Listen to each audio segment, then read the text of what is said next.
चलिए दोस्तों, आज की इस वीडियो में हम लोग करते हैं क्लास 12 का फिजिक्स का पहला चैप्टर। क्लास 12 के फिजिक्स के पहले चैप्टर्स का नाम है विद्युत आवेश तथा कूलॉम के नियम। इसकी सारी जो है ना बेसिक चीज़ें, बेसिक जानकारी सब हासिल करेंगे, एक एक चीज़ें। जैसे हर विषय में मैं आपको बेसिक से जानकारी देता हूँ, वैसे ही यहाँ पर बेसिक से जानेंगे। एक भी क्वेश्चन रटवाऊंगा नहीं, सिर्फ आपको समझाऊंगा और पक्का आपको यहीं पर याद हो जाएगा। चलिए, तो फिजिक्स के पहले चैप्टर्स का नाम है विद्युत आवेश तथा कूलॉम के नियम, जिसको इंग्लिश में electric charge and Coulomb's law कहते हैं। अब देखिए, इसमें पहला पॉइंट आपको पढ़ना है घर्षण या स्टैटिक विद्युत, जिसको इंग्लिश में फ्रिक्शनल और स्टैटिकल इलेक्ट्रिसिटी कहते हैं। ठीक है ना। तो पहला पॉइंट ये ना, घर्षण विद्युत या स्टैटिक विद्युत। तो देखिए दोस्तों, घर्षण विद्युत क्या होती है मैं आपको ये जानकारी दूंगा, लेकिन उससे पहले घर्षण को समझते हैं। घर्षण मीन्स क्या होता है? घर्षण मीन्स होता है रगड़।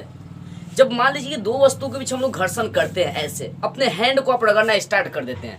या घर्षण के और भी बहुत से एग्जाम्पल, जैसे आप देखिएगा चलते चलते आपका चप्पल खिया जाता है, आपका पैर भी खिया जाते हैं, यदि ऐसे ही आप खाली पैर बहुत ज़्यादा चलेंगे तो वहां पर क्या होती है? घर्षण होती है। घर्षण का मतलब रगड़, टक्कर। आपने सुना होगा जंगलों में प्राय आग कैसे लग जाती है? उनकी डालियां जो होती है ना, जंगलों की जो डालियां होती है, जंगल में जो पेड़ होते हैं उनकी डालियां आपस में रगड़ करती है। रगड़ के बाद घर्षण होता है। घर्षण काफी होने के कारण से वहां पर आग पैदा होती है और उसी आग से जंगल में पूरा आग लग जाता है, तबाही मच जाती है। तो घर्षण क्या होती है? घर्षण मीन्स टक्कर, जिसको रगड़ कहते हैं। अब एग्जाम्पल लेकर चलते हैं, आप अपने हैंड को रगड़िए। या ऐसे बहुत सारे वैज्ञानिकों ने एग्जाम्पल दिया, जैसे आप देख सकते हैं कि उन्होंने बताया कांच, रबर, गंधक, खाल, एबोनाइट, ये सब जो वस्तुएं हैं, इनको आपस में आप रगड़ेंगे तो घर्षण होती है। तो मैं आपको बाद में समझाऊंगा। आप अभी यहाँ पर बैठे हैं, आप मेरी वीडियो को आप देख रहे हैं, तो आप अपने हैंड को रगड़ना स्टार्ट करिए। ऐसे आप अपने हैंड को रगड़िए। देखिए, आपके हैंड में दो तरह के आवेश उत्पन्न हो जाएंगे। कितने तरह के? दो तरह के। आप अपने हैंड को रगड़ कर तो देखिए। देखिए, तो आप अपने हैंड को जैसे ही रगड़ेंगे तो दो तरह के आवेश उत्पन्न हो रही। देखिए, जैसे आप इसको रगड़ना स्टार्ट कर रहे हैं तो दोनों हाथ आपका गर्म हो चुका है, तो दोनों हैंड में आपका आवेश उत्पन्न हुआ है। घर्षण से ही आवेश उत्पन्न होता है, जिसको विद्युत के नाम से जानते हैं। तो घर्षण के कारण जो आवेश उत्पन्न होती है उसी को घर्षण विद्युत कहते हैं। लेकिन जो हम लोग को बेसिक बातें जाननी है, जो बेसिक बातें समझनी है, वो ये है कि जब दो वस्तुओं को आपस में रगड़ते हैं, घर्षण करते हैं, तो वहां पर दो तरह का आवेश उत्पन्न होता है। इसको आप आपस में रगड़ना स्टार्ट कर देंगे, चाहे कांच को रेशम से रगड़ना स्टार्ट करिए, कांच को कांच से रगड़ना स्टार्ट करिए, खाल को खाल से, रबर को रबर से रगड़ना स्टार्ट कर दीजिए, तो वहां पर एक आवेश की गुण आ जाती है।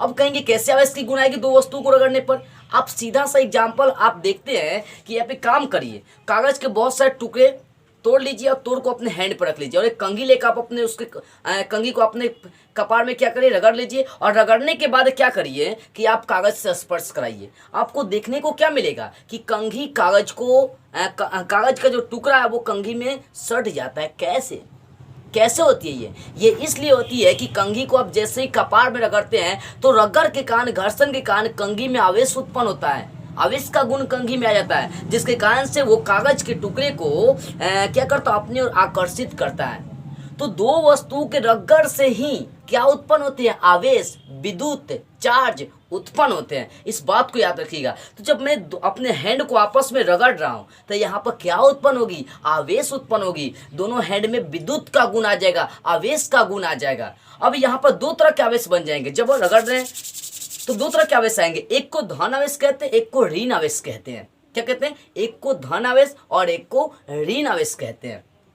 अब देखिए, धन आवेश क्या होती है, ऋण आवेश क्या होती है। तो पहली बात क्या है कि हम लोग कैसे पहचानेंगे? जैसे मैं ये रगड़ रहा हूँ तो मैं कैसे बता पाऊंगा कि ये लेफ्ट वाला हैंड, ये राइट वाला हैंड, लेफ्ट वाला धन है कि ऋण है, राइट वाला धन है कि ऋण है? कैसे मालूम करूंगा? देखिए, इसके लिए गुण पाई जाती है। वह गुण जो दो प्रकार के आवेशों में भेद उत्पन्न कर दे, जो यह बता दे कि इनमें कौन प्लस है कौन माइनस है, तो उस गुण को पोलैरिटी ऑफ चार्ज कहते हैं, आवेश की ध्रुवता कहते हैं। देखिए, तो इसमें एक बेसिक आप बातें याद रखेंगे। आवेश की ध्रुवता कई बार आपके एग्जाम में पूछे जा चुके हैं। आवेश की ध्रुवता जिसको इंग्लिश में पोलैरिटी ऑफ चार्ज कहते हैं। पोलैरिटी ऑफ चार्ज, ठीक है। तो आवेश की ध्रुवता क्या होती है? आवेश की ध्रुवता का मतलब हो गया वह गुण जो यह बता दे कि यह प्लस है यह माइनस है, मतलब आवेशों में भेद उत्पन्न कर दे कि कौन आवेश प्लस है कौन आवेश माइनस है, तो वही गुण कहलाता है पोलैरिटी ऑफ चार्ज, आवेश की ध्रुवता कहलाती है। तो आवेश की ध्रुवता किसे कहते हैं? आवेश की ध्रुवता वह गुण है जो दो प्रकार के आवेशों में भेद उत्पन्न करते हैं। ठीक है, आप इसका डिफिनेशन लिख सकते हैं, वह गुण जो दो प्रकार के आवेशों में भेद उत्पन्न करता है, भेद उत्पन्न करता है, उसे आवेश की ध्रुवता कहते हैं, पोलैरिटी ऑफ चार्ज। आवेश की ध्रुवता कहते हैं। ठीक है, मतलब वह गुण जो दो प्रकार के आवेशों में भेद उत्पन्न करेगा उसे पोलैरिटी ऑफ चार्ज कहते हैं। ठीक है, अब देखिए अब आती है आपके जो हेडिंग है वो है घर्षण विद्युत या स्टैटिक विद्युत किसे कहते हैं? घर्षण विद्युत किसे कहते हैं, स्टैटिक विद्युत किसे कहते हैं, ये जानते हैं। आपने अभी तक क्या देखा कि जब दो वस्तुओं का आप टक्कर कराते हैं, रगड़ करते हैं, तो वहाँ पर किसका गुण आता है? वहाँ पर विद्युत का गुण आता है, आवेश का गुण आता है। तो घर्षण के कारण ही आवेश उत्पन्न होता है। जब घर्षण के कारण आवेश उत्पन्न होते हैं तो वैसे कंडीशंस को हम लोग घर्षण विद्युत कहते हैं। ठीक है ना, जब घर्षण करेंगे तो ही आवेश आएगा, घर्षण नहीं होगा आवेश नहीं आएगा। तो जब घर्षण के कारण आवेश उत्पन्न होते हैं तो उसे घर्षण विद्युत कहते हैं। अब कहेंगे स्टैटिक विद्युत की, पहली बात समझिए कि स्टैटिक होती क्या है, स्टैटिक किसे कहते हैं? देखिए स्टैटिक का मतलब वह राशि जो हर समय स्थिर हो। जैसे आप 9th में पढ़े होंगे विराम किसे कहते हैं, गति किसे कहते हैं, मोशन और रेस्ट। तो विराम वही स्टैटिक है, वह राशि जो स्थिर हो, किसी भी समय उसमें कोई परिवर्तन नहीं हो।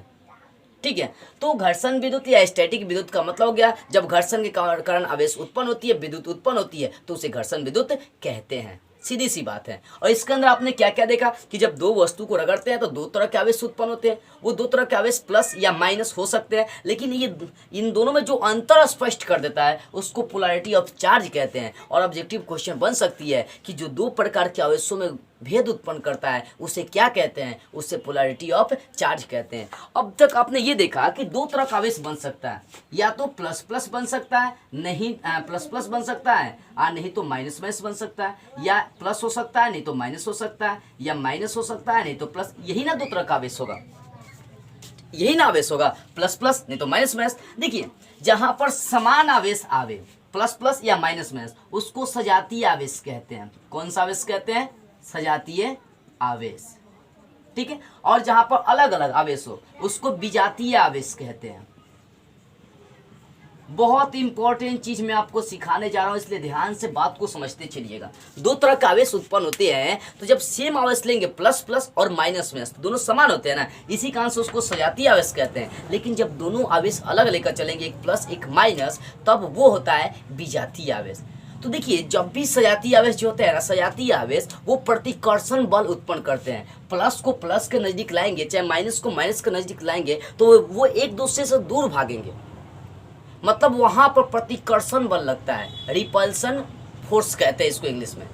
तो जब समान आवेश होते हैं तो उनके बीच कौन सा बल? प्रतिकर्षण बल लगता है। आप कहेंगे कैसे? देखिए मान लीजिए एक पुरुष को पुरुष के पास लाया जाता है, मतलब प्लस को प्लस के पास, सेम को सेम के पास। तो एक पुरुष को पुरुष के पास लाया जाएगा तो वो क्या एक दूसरे को कभी आकर्षित करेंगे? एक लड़की को एक लड़की के पास लाया जाएगा तो क्या एक दूसरे को वो आकर्षित करेंगे, अट्रैक्टिव करेंगे? नहीं, वो एक दूसरे से दूर भागेंगे। लेकिन वही जब एक लड़का को एक लड़की के पास लाया जाएगा तो वहाँ पर अट्रैक्शन बनेगा, वो एक दूसरे को आकर्षित करेंगे। इसका मतलब जब अलग अलग आवेश लेते हैं, अलग अलग चार्ज लेंगे तो वहां पर आकर्षण होगा, लेकिन जब सेम पोजीशन लेकर चलेंगे तो वहां प्रतिकर्षण होता है। इसका मतलब क्या हो गया कि सजातीय आवेश के बीच कौन सा बल लगता है? प्रतिकर्षण बल। ये एक दूसरे से दूर भागेंगे, प्रतिकर्षण बल।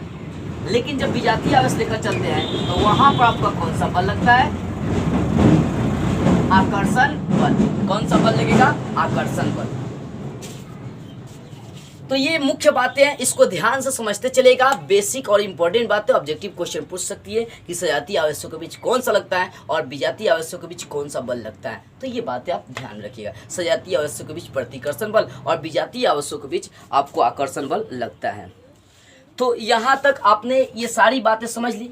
इस पॉइंट में घर्षण या स्टैटिक विद्युत में आपको इतनी बातें जाननी थी। फिर एक बार मैं इस पॉइंट की चर्चा कर रहा हूँ। जब दो वस्तु को आपस में रगड़ते हैं तो उसमें आवेश का गुण आता है, ठीक है ना। अब वहाँ पर आवेश जो होता है दो प्रकार के हो जाते हैं, एक धनात्मक एक ऋणात्मक। तो जो दोनों में अंतर स्पष्ट कर दे, वह गुण जो दोनों आवेशों में अंतर स्पष्ट कर दे, उस आवेश की ध्रुवता पोलैरिटी ऑफ चार्ज कहते हैं।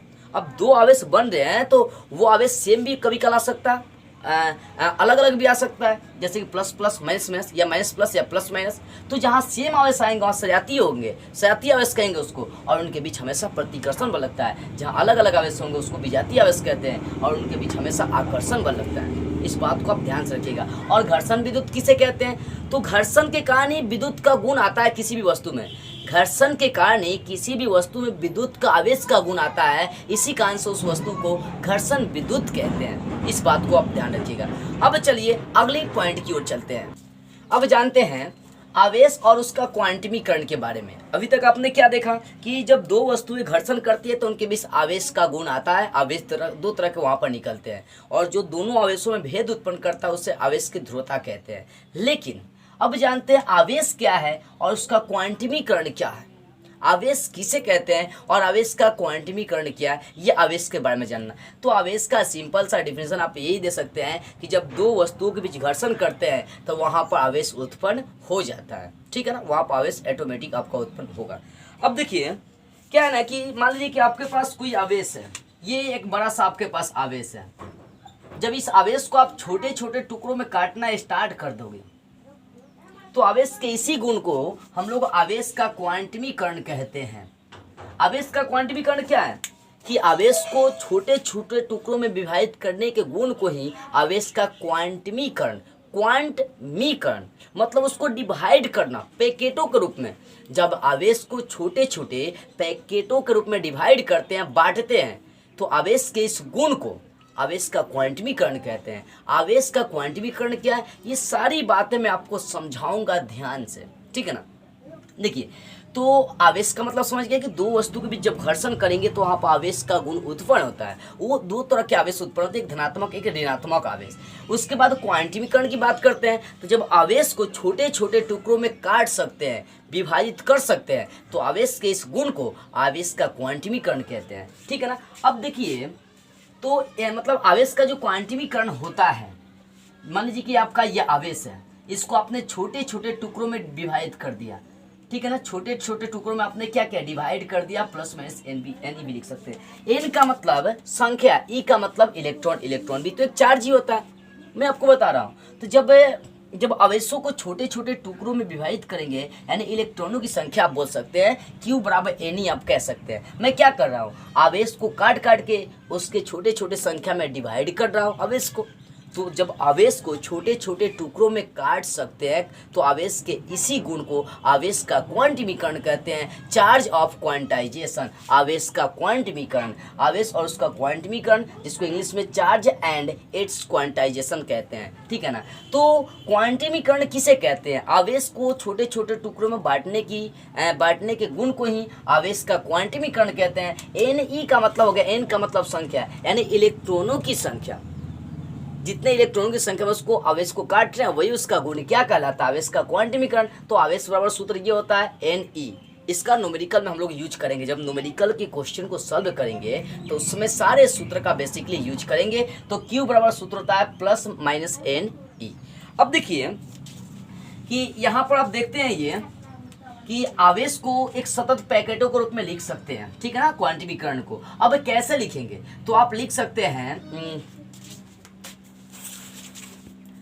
तो आप उसको लिख सकते हैं ऐसे, आवेश के क्वांटमीकरण को plus minus E, plus minus 2E, plus minus 3E, plus minus 4E, ऐसे डॉट डॉट आप लिख सकते हैं। लेकिन कभी ऐसा आप नहीं लिख सकते उसको कि 0.5E, फिर E, फिर 0.75E, ऐसे डॉट डॉट ऐसा लिखेंगे तो आपका ये आवेश का क्वांटमीकरण गलत हो जाएगा।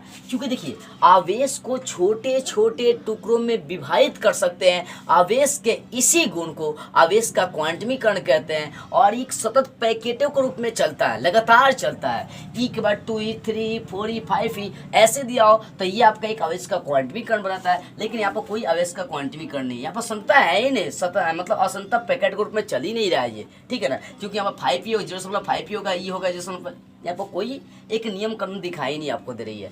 तो याद रखिएगा आवेश जो होता है वो एक सतत पैकेटों के रूप में चलता है, आवेश का जो क्वांटमीकरण होता है वो सतत पैकेटों के रूप में रहता है, और आवेश का हमेशा मान इस रूप में चलता है, ऐसे नहीं चलते हैं, ठीक है ना। आवेश का मान ऐसे चलते हैं, हमेशा ऐसे नहीं चलते हैं। तो आपको समझ में आ गई होगी। आवेश तो भी बताया मैं आपको कि घर्षण के द्वारा जो गुण उत्पन्न होता है वो आवेश होती है। आवेश का क्वांटमीकरण किसे कहते हैं? तो आवेश को छोटे छोटे टुकड़ों में विभाजित किया जा सकता है, आवेश के इसी गुण को आवेश का क्वांटमीकरण कहते हैं। आप लिख लीजिए, मैं बोल रहा हूं कि आवेश को छोटे छोटे टुकड़ों में विभाजित किया जा सकता है, आवेश के इसी गुण को आवेश का क्वांटमीकरण कहते हैं। आवेश को छोटे छोटे टुकड़ों में आप काट सकते हैं, अर्थात Q बराबर प्लस माइनस N लिख सकते हैं। आवेश का जब भी मान उठाएंगे तो स्वतंत्र पैकेट के रूप में ऐसे उठाएंगे, ऐसे नहीं, ठीक है। ये सारी बातें आपको समझ में आ रही है। अब चलते हैं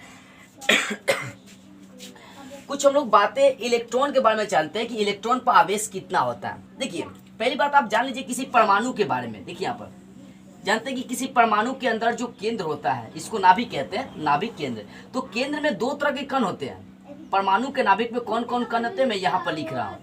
परमाणु के नाभिक में प्रोटॉन होते हैं और न्यूट्रॉन होते हैं। जो परमाणु का नाभिक होता है उसमें कौन कौन से कण होते हैं? प्रोटॉन होते हैं और न्यूट्रॉन होते हैं। और इसके चारों ओर कौन नाचते रहता है? ये केंद्र का चारों ओर चक्कर कौन लगाते रहता है? वो होता है इलेक्ट्रॉन। इलेक्ट्रॉन जो होता है ना, इलेक्ट्रॉन जो होता है वो नाभिक के चारों ओर चक्कर लगाते रहता है। क्या लगाते रहता है? चक्कर लगाते रहता है। इस बात को ध्यान से समझते चलेगा जी, ठीक है ना। तो मैं ये बता रहा हूँ कि इलेक्ट्रॉन जो है वो नाभिक के चारों ओर चक्कर लगाते रहता है। अब इनका आवेश देखते हैं कि इलेक्ट्रॉन का आवेश क्या होता है, प्रोटॉन का आवेश क्या होता है, न्यूट्रॉन का आवेश क्या होता है। ये सारी बातें जानना जरूरी है क्योंकि आवेश के बारे में आप जान रहे हैं, ठीक है ना। तो देखिए दोस्तों, इलेक्ट्रॉन पर जो आवेश होता है, इलेक्ट्रॉन पर जो चार्ज होता है वो होता है -1.6 गुना 10⁻⁻19 कूलम। और जो प्रोटॉन पर आवेश होता है वो होता है +1.6 गुना 10⁻⁻19 कूलम। तो कहने का मतलब इलेक्ट्रॉनों की संख्या प्रोटॉनों की संख्या के बराबर होती है, लेकिन दोनों का प्रकृति क्या होता है? अलग होता है। अब सोचिए दोनों को मिला दिया जाए, इलेक्ट्रॉन और प्रोटॉन दोनों को मिला दिया जाए तो क्या हो जाएंगे? 0 हो जाएंगे। क्यों? क्योंकि ये ऋणात्मक है, इलेक्ट्रॉन ऋणात्मक और प्रोटॉन क्या है? धनात्मक है। तो दोनों को जब मिलाएंगे तो ये क्या बनाएंगे? उदासीन बनाएंगे। और कई बार ये क्वेश्चन किया भी है कि परमाणु विद्युतता उदासीन क्यों होती है, परमाणु उदासीन क्यों होती है, आपके एग्जाम में पूछता है। और ये आगे चल के जब आगे एक्सरसाइज हम लोग स्टार्ट करेंगे, बढ़ाएंगे इसको, तो वहाँ पर आपको पढ़ने को मिलेगा ही कि परमाणु उदासीन क्यों होता है। तो याद रखिएगा परमाणु उदासीन क्यों होता है। तो लिखिएगा परमाणु, चूंकि परमाणु में इलेक्ट्रॉनों की संख्या प्रोटॉनों की संख्या के बराबर होती है, इसी कारण से परमाणु उदासीन होते हैं। ये क्वेश्चन आपका बनता है, बहुत इंपॉर्टेंट, आप इसको लिख लीजिएगा, ठीक है। मैं आप लिख रहा हूं परमाणु उदासीन क्यों होता है, सिर्फ मैं समझा दे रहा हूं, आप लिखते रहिएगा इसका डेफिनेशन। परमाणु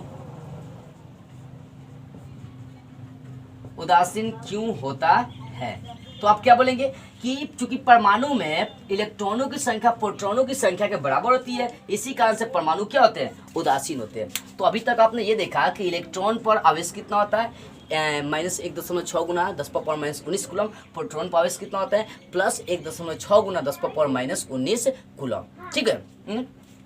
तो इलेक्ट्रॉन पर आवेश इतना होता है, प्रोटॉन पर आवेश इतना होता है, ठीक है ना। लेकिन न्यूट्रॉन की बात करते हैं तो न्यूट्रॉन पर कोई आवेश नहीं होता है, यह आवेशहीन होता है। न्यूट्रॉन में कोई आवेश नहीं होता है, ये क्या होता है? आवेशहीन होता है, आवेश रहित होता है, ठीक है ना।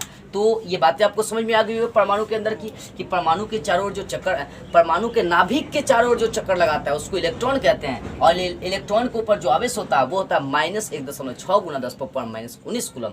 और प्रोटॉन के नाभिक के अंदर दो कण होते हैं, परमाणु के नाभिक के अंदर कितने कण होते हैं? 2 कण होते हैं, वो होते हैं प्रोटॉन और न्यूट्रॉन। प्रोटॉन पर आवेश धनात्मक होता है, मतलब प्लस 1.6 × 10⁻⁻19 कूलम, और न्यूट्रॉन के अंदर कोई आवेश नहीं होता है। ये बातें आप याद रखेंगे। अब देखिए कई बार क्वेश्चन ये भी किया है कि परमाणु के कितने मौलिक कण होते हैं, तो परमाणु के 3 ही मौलिक कण होते हैं, 2 तो नाभिक के अंदर होते हैं और एक नाभिक के चारों ओर घूमते रहता है। तो परमाणु के कितने मौलिक कण हुए? 3। कौन कौन? Electron, proton, neutron. आगे भी बहुत सारे होते हैं, पॉजिट्रॉन होते हैं, बहुत सारे ऐसे मिलेंगे आपको, लेकिन मुख्यतः परमाणु के 3 ही मौलिक कण होते हैं, इलेक्ट्रॉन, प्रोटॉन और न्यूट्रॉन। इसलिए इस बात को आप थोड़ा सा क्या करेंगे, बेसिकली ध्यान से समझते चलेंगे। और एक और बात देखेंगे, मैं यहाँ सी लिखने का मतलब क्या हो गया? तो सी का मतलब क्या होता है? कूलम। और कूलम किसका ऐसे मात्रक होता है? तो आवेश का जो ऐसा ही मात्रक होता है वो होता है कूलम। और कूलम का नियम आगे चल के हम लोग पढ़ेंगे इस एक्सरसाइज में, ठीक है ना। तो इतनी बातें आपको जाननी क्या है, अभी बहुत कंपलसरी थी, बहुत जरूरी थी, ठीक है। तो आपने क्या देखा? आवेश और आवेश के क्वांटिमीकरण को आपने जान लिया। अब देखिए इसमें एक और बातें बताई गई है कि जब 2 वस्तुओं को रगड़ते हैं आप आपस में, कि जब 2 वस्तुओं को आप आपस में रगड़ते हैं तो होता क्या है कि एक वस्तु से इलेक्ट्रॉन दूसरी वस्तु पर चला जाता है। जैसे मान लो कि मैं कांच को रेशम से रगड़ना स्टार्ट कर दिया, तो कांच के कण निकल के कहाँ चले जाएंगे? रेशम पर चले जाते हैं। तो यहाँ कुछ बातें समझने वाली आ रही है, ठीक है ना। अब इस बातों को आप कवर करिए ध्यान से। आपने क्या किया? आवेश का मतलब समझ के, जब 2 वस्तु को रगड़ेंगे, घर्षण करेंगे, तो वहाँ पर आवेश का गुण आ जाता है। आवेश का क्वांटिमीकरण का मतलब हो गया कि जब आवेश को छोटे छोटे टुकड़ों में विभाजित कर सकते हैं तो आवेश के इस गुण को आवेश का क्वांटिमीकरण कह सकते हैं। आवेश का मान, आवेश का सूत्र ये होता है। आवेश को इस रूप में लिख सकते हैं, इस रूप में नहीं लिख सकते हैं। अब परमाणु के अंदर बात कर रहे थे, तो परमाणु के नाभिक में 2 कण होते हैं, इलेक्ट्रॉन, प्रोटॉन, न्यूट्रॉन। प्रोटॉन पर प्लस आवेश होता है इतना, और न्यूट्रॉन में कोई आवेश नहीं होता है। नाभिक के चारों जो कण घूमता है उसको इलेक्ट्रॉन कहते हैं, और इलेक्ट्रॉन ऋणात्मक होता है और जिस पर इतना आवेश होता है। आवेश का इससे मात्रक क्या होता है? कूलम होता है, ठीक है ना। अब परमाणु उदासीन क्यों होती है ये बता दिया, क्योंकि परमाणु के अंदर इलेक्ट्रॉनों की संख्या प्रोटॉनों की संख्या के बराबर होती है। उनकी प्रकृति अलग अलग होती है लेकिन उनकी संख्या सेम ही होती है। इसी कारण से परमाणु क्या होता है? उदासीन होता है। अब जो बातें आपको समझनी है वो मैं आपको ध्यान से समझा रहा हूँ, समझिएगा कि 2 वस्तुओं को आप रगड़ कर रहे हैं, ये पहली वस्तु, ये आपकी दूसरी वस्तु। अब दोनों को आपको रगड़ना है। मान लीजिए मैं अपने हैंड को ही आपस में रगड़ रहा हूँ, या मैं क्या किया, एक कांच ले लिया, एक कांच और एक रेशम ले लिया, इसको आपस में रगड़ना स्टार्ट कर दिया। कांच का मतलब शीशा। अब शीशा पर रेशम रगड़ना स्टार्ट कर देंगे तो क्या होगा? कांच से इलेक्ट्रॉन निकल कर रेशम पर चले जाएंगे। कई बार आपको देखने को मिली होगी कि कुआं पर आप देखते हैं, पहले तो कुआं यूज होती थी, आजकल कम हो चुकी है, कि जब कुआं से रस्सी को खींची जाती थी या रस्सी से पानी निकाली जाती थी कुआं से, तो जहां रस्सी रगड़ाता था वहां का जो कण है वो क्या होता? कम हो जाता था, उसके कण निकलकर किस रस्सी पर चले जाते थे। ठीक वही एग्जाम्पल, वैसा ही एग्जाम्पल मैं आपको बता रहा हूँ कि जब शीशे पर एक रेशम लेकर रगड़ेंगे तो शीशे के कण निकल कर रेशम पर चले जाते हैं। अब देखिए जहाँ पर इलेक्ट्रॉन की अधिकता हो जाती है वो ऋणात्मक हो जाता है, और जहाँ इलेक्ट्रॉन की कमी होती है वो धनात्मक हो जाता है। अब कैसे होता है इसकी जानकारी मैं आपको अगले वीडियो में पूरी बेसिक के साथ दूंगा। बस आज की इस वीडियो में इतनी ही बातें रहेगी।